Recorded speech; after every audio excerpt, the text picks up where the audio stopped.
It's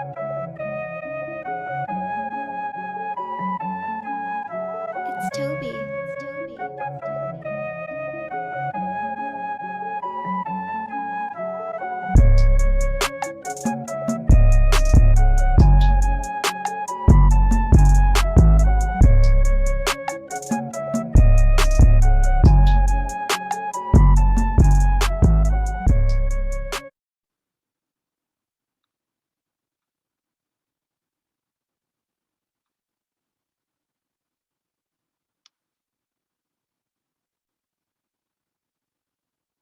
Start with decision day for the man behind the wheel in a deadly 2017 Times Square rampage. I'm Natalie Pascarella. I'm David Ushery. A New York City jury cleared Richard Rojas of responsibility in the deadly attack because of mental illness. Rojas drove his car. Hey, before we get too deep into it, it's the N.y.a show, episode 84. I want to go ahead and get the story going first so we get filled in, but be sure to pay attention. Here we go. Let me get back to it. Through crowds of people in Times Square, killing a young tourist and injuring more than 20 other people. News 4's Rana Novini is live in Lower Manhattan. She's got reaction to this decision. Rana? Yeah, David and Natalie, the jury accepting that insanity defense, deciding that Richard Rojas did not understand what he was doing at the time. So that clears him of murder, assault, and a list of other charges he faced in that 2017 attack. 31-year-old Richard Rojas is the driver who drove onto the sidewalk, plowed through pedestrians in Times Square back in May of 2017.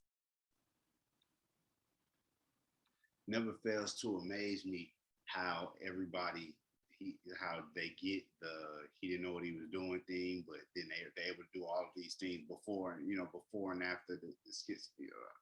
I get it. Things happen, but it always gives me how they can communicate all these different ways except for the action that was just wild and out of pocket. But I ain't got no accountability for that. I don't know. I bet they walk down and put some hot cold to that ass and see if the reaction is jump or stand your ass right, stand right there and see what happens. So I guarantee most people gonna jump. Put that cold to him and see how fast he jumped, and we'll see how much sense that they got. Let me get back to the video. Lord. 2017, one woman was killed, 22 others were injured. And throughout this trial, prosecutors argued that Rojas was well aware of what he was doing and had several chances to stop, but did not. The defense said that Rojas had a history of mental illness that made him unable to understand the consequences of his actions. 18-year-old Alyssa Elsman, a tourist from Michigan, was killed in that attack. Her mom and sister were also injured. They testified during this trial. I spoke to Rojas's defense attorneys. And it's like, what am me as a parent, what am I supposed to do with that? I just can't imagine being in these type of positions and you have to look and say, oh, you're going to take the insanity route. I know that there are people in this world that work with people who deal with different mental illnesses, so they have a totally different perspective on this story, as well as the person and the people who've lost people in these similar situations, the people who lost their child, period. And you get to the courtroom where you're hoping that's where the justice is going to take place. And then these different pleas, saying go with murder and all the different things. I think that's going on in Nipsey Hussle, a murder case right now. Now insanity comes into play. It's time to get down to the nitty gritty. Everybody to be responsible for what happened. Now it's time to bring out the mental illnesses. So that's one thing I wanted to throw out there as well. Go back. Right after the verdict this afternoon, take a listen.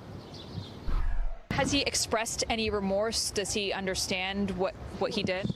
Of course. It's the records are replete with his expression of remorse of what he did. Of course, he realizes now what he did, but at the time that this happened, he was in such a psychotic state that it was a different person. Manhattan District Attorney Alvin Bragg released a statement saying, "We are grateful to the jury for its service. Our condolences continue to be with the family, friends, and loved ones of Alyssa Elsman, who suffered a terrible and tragic loss, and all of the victims of this horrific incident." So Rojas will now go to a state mental health care facility where he will receive care, something that his defense attorneys say is the outcome that they wanted. We have not heard since the verdict from the family of Alyssa Elsman.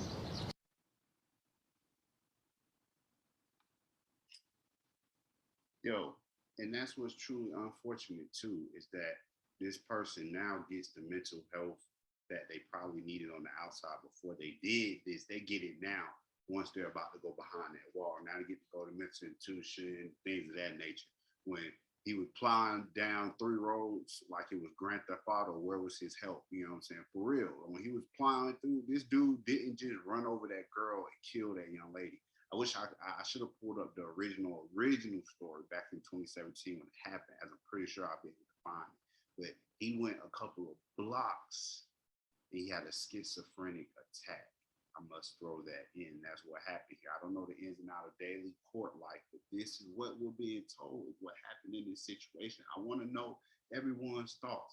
How do you feel? On one hand, like I said, there are different hands, but the hands that I got here is people who work with young and older people that experience mental illness, those that have lost family members to these similar circumstances of someone being able to plead insanity in court, whether it be vehicular homicide, regular homicide, any things of that nature.